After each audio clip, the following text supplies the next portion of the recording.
Broker Anandan மீது காவல் நிலையத்தில் புகார் அளிக்கப்பட்டுள்ளது.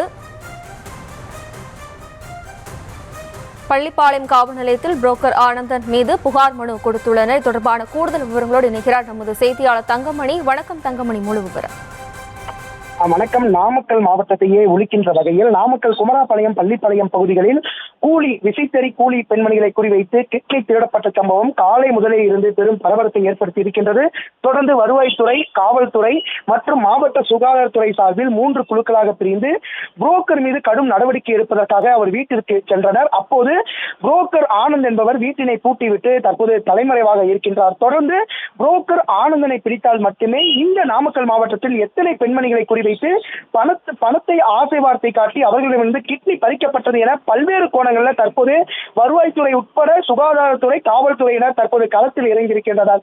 அதே சமயத்தில் தொடர்ந்து புகார் மனுக்கள் அளித்தால் மட்டுமே அவர் மீது நடவடிக்கை எடுக்கப்படும் என்ற ஒரு கேள்வி எழுந்த நிலையில தற்போது நாமக்கல் மாவட்ட ஆட்சியர் துர்காமூர்த்தி உத்தரவின் பேரில் தற்போது மாவட்ட சுகாதாரத்துறையினர் ஒரு அரசு மருத்துவரை வைத்து தற்போது பள்ளிப்பாளையம் காவல் நிலையத்தில் தற்போது புரோக்கர் ஆனந்த் மீது வழக்கு செய்வதற்காக ஒரு புகார் மனு என்பது அளிக்கப்பட்டிருக்கின்றது.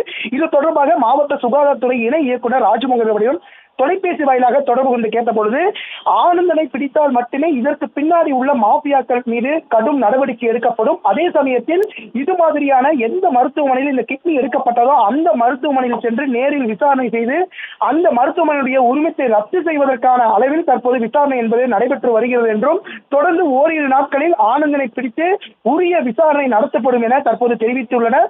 தொடர்ந்து புரோக்கர் ஆனந்தன் மீது காவல் நிலையத்தில் புகார் அளித்துள்ள சம்பவம் இந்த நாமக்கல் மாவட்டத்தில் பெரும் பேசு பொருளாக அமைந்துள்ளது.